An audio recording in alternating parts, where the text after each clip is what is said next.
A ver, vamos a meternos en una historia que parece sacada de una película, una de las más extrañas y paradójicas de toda la Segunda Guerra Mundial, y que tiene que ver con México, una que de verdad cambia la perspectiva que tenemos sobre su papel en ese gran conflicto global. Increíble, ¿no? Suena hasta contradictorio. Pero es que, piénsenlo, después de la expropiación petrolera de 1938, México de repente se encontró en un aprieto económico. Las grandes potencias le hicieron un boicot, ¿y quién apareció para comprarle su petróleo? Pues sí, la Alemania nazi.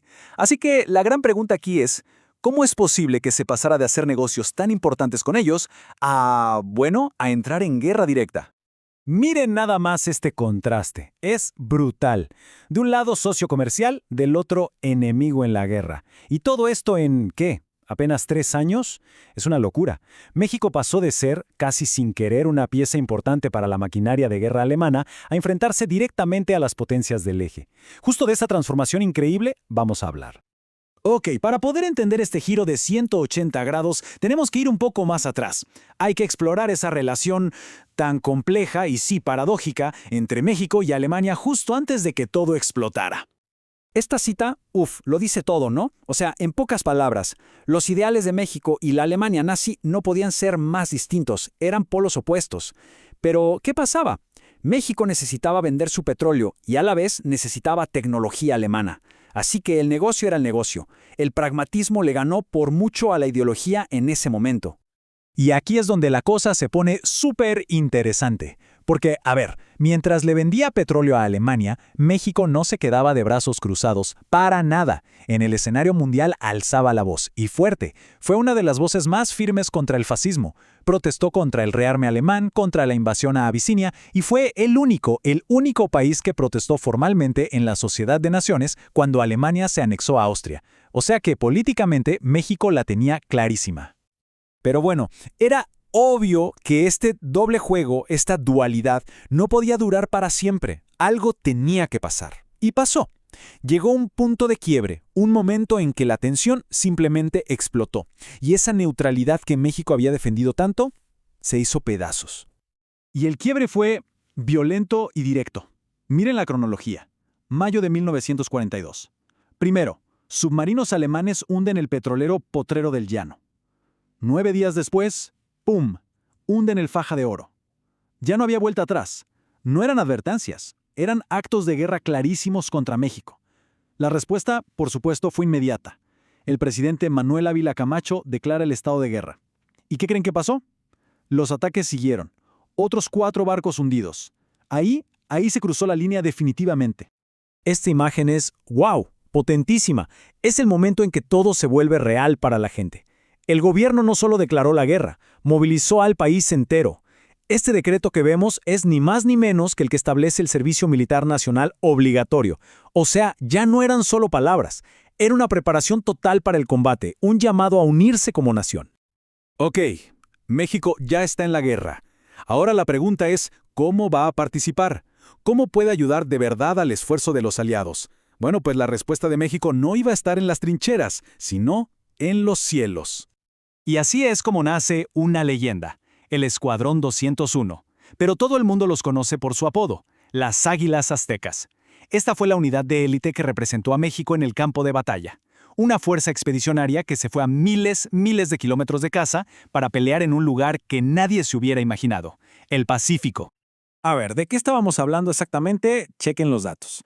Volaban unos aviones que eran unas bestias para la época, los P-47 Thunderbolt. Y la unidad en sí era pequeña, sí, pero súper poderosa. Estamos hablando de 30 de los mejores pilotos que tenía México, con todo un equipo de apoyo en tierra de casi 300 personas. Y ojo, todos entrenados en Estados Unidos. Y ahora, un dato curioso que me encanta porque le da un toque muy humano a todo esto. ¿Saben cuál era la mascota no oficial del escuadrón? Pancho Pistolas. Sí, el personaje de Disney, el gallo pistolero. Llevaban su imagen pintada en los aviones. Era como llevar un pedacito de México, un símbolo de su identidad y, bueno, de su espíritu peleador, hasta el otro lado del planeta. Bueno, ya los conocemos. Ahora vamos a lo bueno, la acción. ¿Dónde pelearon? Los mandaron a uno de los frentes más complicados de toda la guerra, la campaña para liberar las Filipinas del control japonés. Y no se anduvieron con rodeos, ¿eh? Su actividad en el frente fue intensa, es poco decir. Solo para que se den una idea, durante la batalla de Luzón, que fue clave, volaron más de 95 misiones de combate. Más de 95 misiones. ¿Y eso en qué se traduce? En más de 1.900 horas de vuelo. Pero no horas de paseo, no. Horas de vuelo en combate real. Es una barbaridad, un testamento de la resistencia de estos pilotos. Y el resultado de todo ese esfuerzo fue impactante. Según los informes de misión, se calcula que pusieron fuera de combate a cerca de 30.000 soldados enemigos. ¡30.000! Es un número enorme para una sola unidad aérea. Y no crean que sus misiones eran fáciles. Eran de lo más variado y peligrosísimo. No solo era pelear contra otros aviones. De hecho, su trabajo principal era dar apoyo en tierra. ¿Qué significa eso? Significa volar súper bajo fuego enemigo, para bombardear y ametrallar posiciones japonesas, atacar convoyes, destruir artillería, hasta hicieron misiones de largo alcance sobre Formosa. Pero claro, toda esta valentía tuvo un costo muy alto, un costo humano. 5 pilotos de las Águilas Aztecas perdieron la vida en combate. Es importante recordarlo, porque nos muestra el sacrificio real que hizo México, una contribución literal de sangre para ganar la guerra. Entonces, la guerra termina. ¿Y qué pasa después? ¿Qué significó todo esto para México? Pues su regreso a casa fue un momento que de verdad definió a una nación. Y miren que su trabajo no pasó desapercibido, ¿eh? El mismísimo general Douglas MacArthur, o sea, uno de los peces gordos de los aliados en el Pacífico, reconoció oficialmente el valor y la eficacia del Escuadrón 201. Eso les dio un estatus de unidad de élite, respetada por todos. Imagínense la escena. 18 de noviembre de 1945.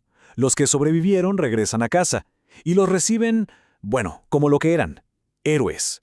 Un desfile militar gigantesco en la Ciudad de México. En ese momento, se convirtieron en el símbolo del nuevo papel de México en el mundo. Un símbolo del sacrificio que se hizo.